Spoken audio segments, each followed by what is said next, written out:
Bayo Nelson had always known privilege.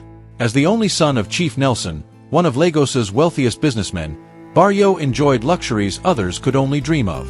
Growing up, his needs and wants were always met without question. Bayo attended the finest schools, wore designer clothes, and never worried about finances. Yet despite his father's teachings on humility and responsibility, Bayo felt a constant restlessness, a craving for excitement and adventure that his sheltered life seemed to lack. It was during his college years that Bayo first encountered the allure of online sports betting. One evening, while out with his friend Jide at a lively lounge in Lekki, Bayo noticed Jide frequently checking his phone and celebrating under his breath. Curious, Bayo asked him about it, and Jide explained that he'd been betting on live football games. "Just a small thrill here and there," Jide said casually, grinning. "Sometimes I win. Other times I lose. But I always bounce back."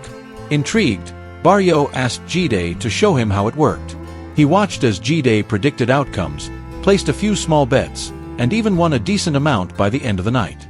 To Bayo, it seemed exhilarating, like a game where one's intelligence and instinct could lead to quick cash.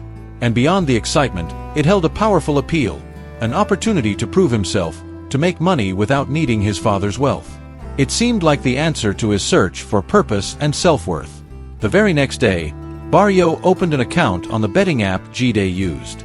He started small, placing bets on popular matches, only risking what felt like pocket change. His first few bets were a success, and he won modest sums that felt like huge victories. Each win, no matter how small, sent a surge of adrenaline through him. Bayo felt powerful, as if he had a unique gift for predicting outcomes. Within weeks, Bayo's bets grew bolder.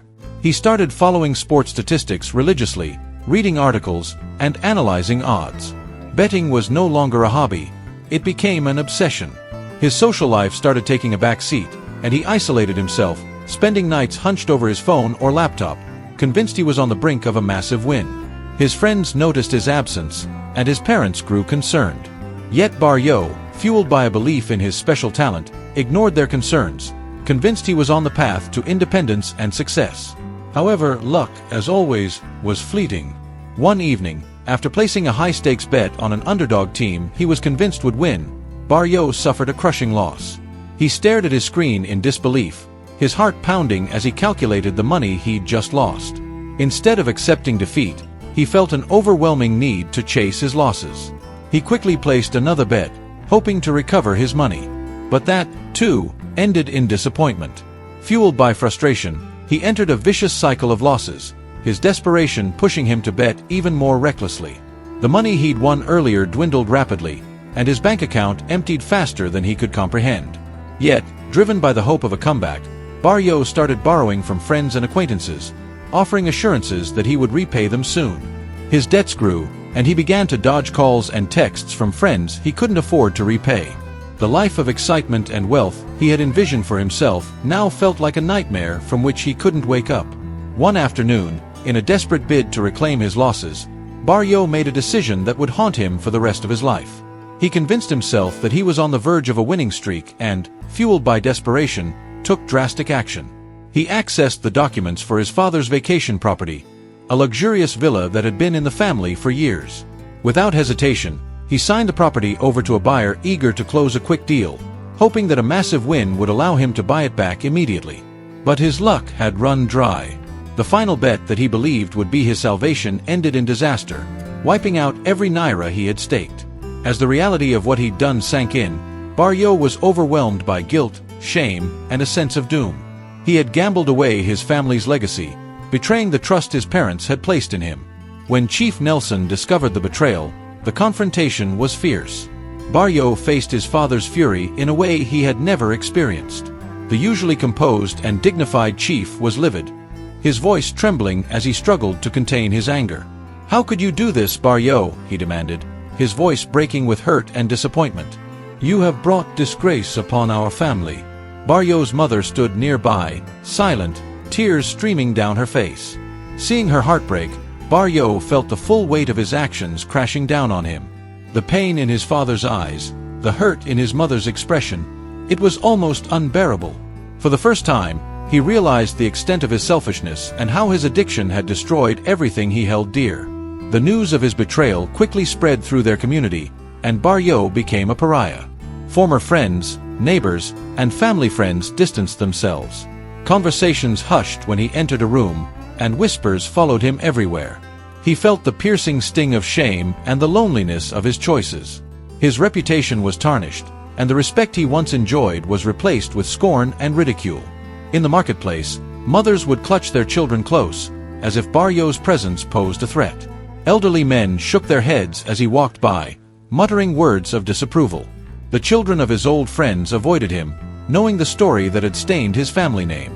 Lagos, once his playground, had become a hostile landscape of judgment and condemnation. Left with no money, no friends, and a broken family, Bayo felt utterly defeated. In his darkest moments, he contemplated giving up entirely, but something within him refused to yield. He returned to his family home, humbled and desperate for forgiveness. Kneeling before his parents, he begged for a chance to redeem himself, vowing to do whatever it took to repair the damage he had caused. Chief Nelson, though deeply wounded, saw the sincerity in his son's remorse. He offered Bayo a path to redemption, but with conditions. Bayo would start at the bottom, working as a junior staff member in one of Chief Nelson's smaller companies. He would have to rebuild his life from scratch, earning every penny and proving that he could change.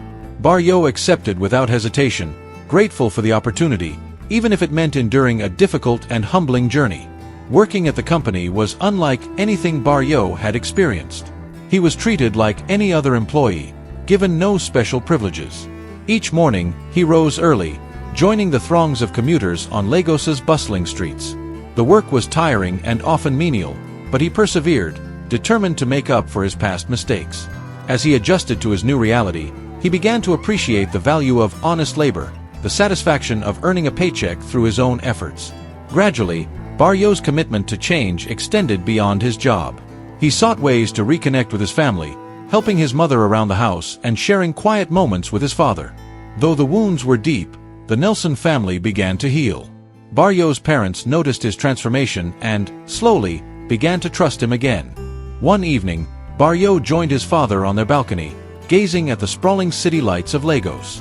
For the first time in months, Chief Nelson spoke to him without the anger that had defined their recent interactions. "Remember, Bayo," he said, his voice soft yet firm, "wealth is not just about money. It's about values, family, and responsibility." Bayo listened intently, feeling a newfound respect for his father's words. He had taken his father's teachings for granted, but now, he was beginning to understand the true wisdom in them. Outside of work, Bayo also made efforts to mend his relationship with the community. He joined local volunteer initiatives, helping with community cleanups and mentoring young people at a neighborhood youth center. At first, his gestures were met with skepticism, but over time, people began to see the sincerity in his actions. Through acts of service and humility, Bayo gradually restored his reputation. During this time, Bayo also grappled with the temptations that had once ensnared him. The lure of easy money occasionally beckoned, but he reminded himself of the agony his addiction had caused. Instead, he focused on learning financial discipline. He saved diligently, budgeting each paycheck and resisting the urge to splurge. With time, he gained a sense of control and pride that no bet could have ever provided. Months passed, and Bayo's hard work began to pay off. He earned the respect of his colleagues, proving himself through dedication and diligence. His manager, Mr. Okeke, noticed his progress and took him under his wing, offering mentorship and guidance. Through Mr. Okeke's teachings, Bayo learned about business management, finance, and leadership. These lessons not only helped him advance at work but also deepened his respect for his father's legacy. As Bayo continued his journey of redemption, he began to feel a sense of purpose that he'd never known before. He wasn't just working for a paycheck, he was working to rebuild his life, his character, and the trust he had lost. Each day, he found himself waking up with a newfound determination, appreciating the opportunity he'd been given to make amends. His colleagues at the company, who had once viewed him with skepticism, gradually came to respect his work ethic. He made it a point to learn from everyone around him, from the cleaning staff to the upper management, absorbing knowledge like a sponge. Bayo also took on challenging assignments, even those that others avoided, demonstrating his commitment to personal growth. The road was long and difficult, but with each passing day, Bayo felt a renewed sense of hope. In time, Bayo sought to repair his friendships, starting with Jide. Their relationship had been strained ever since Bayo's gambling habit spiraled out of control, and he had distanced himself from everyone close to him. Gathering the courage, Bayo visited Jide one afternoon, nervous about the confrontation but determined to make things right. When he arrived at Jide's apartment, Bayo felt his pulse quicken as memories of their shared laughter and camaraderie came flooding back. Jide answered the door with a wary expression, and for a moment, neither of them spoke. Bayo broke the silence, his voice sincere. "Jide, I know I don't deserve your forgiveness," he began. "I messed up, big time. But I'm trying to change, to make things right. I don't expect things to go back to the way they were, but I hope we can move past the hurt I caused." Jide studied him for a moment, his face softening. "You know, Bayo, I missed our friendship. I won't pretend I wasn't hurt by the way things went down. But I can see you're genuinely trying to be better. Let's take it one step at a time." With that, the two friends began to rebuild their bond, meeting occasionally to catch up and even volunteering together. Slowly, Jide introduced Bayo back into their friend group, and while some friends were hesitant at first, they came around as they saw Bayo's sincerity and newfound humility. As Bayo continued his work within his community, he also reconnected with Pastor Emmanuel, a local leader known for his wisdom and compassion. Pastor Emmanuel had heard about Bayo's struggles and reached out, offering guidance and mentorship. Through weekly meetings, Pastor Emmanuel helped Bayo understand the importance of forgiveness, not just seeking it from others, but also forgiving himself. One day, after a particularly enlightening conversation, Bayo decided to host a workshop at the local youth center. With Pastor Emmanuel's encouragement, he organized a seminar on financial literacy, focusing on the dangers of addiction and the importance of responsible money management. It was a deeply personal project, and he poured his heart into it, sharing his own story as a cautionary tale. The seminar drew a large crowd, including many young people who were fascinated by his honesty and transparency.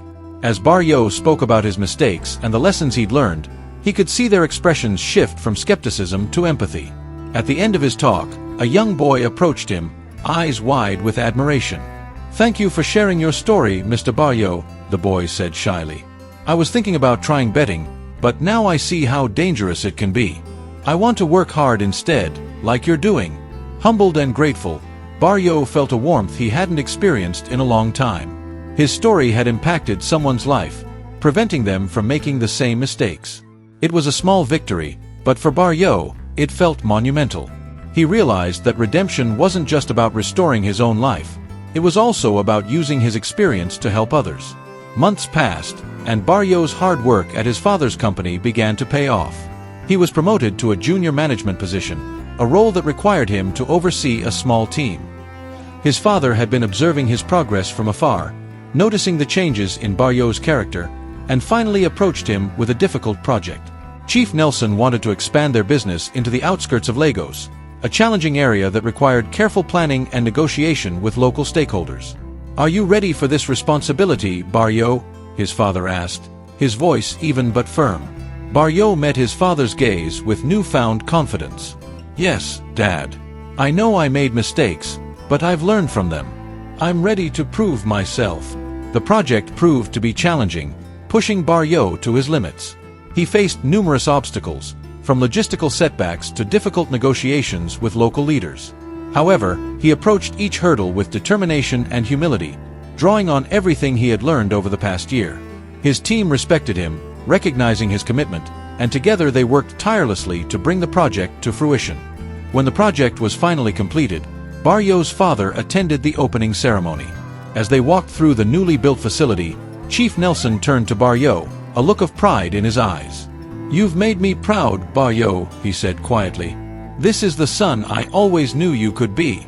Hearing those words filled Bayo with a deep sense of fulfillment. For the first time, he felt truly worthy of his father's respect. Their relationship, once strained by betrayal and disappointment, had been rebuilt through hard work, honesty, and perseverance. With his father's approval and his family's forgiveness, Bayo felt he had finally found his place. However, he knew his journey didn't end there.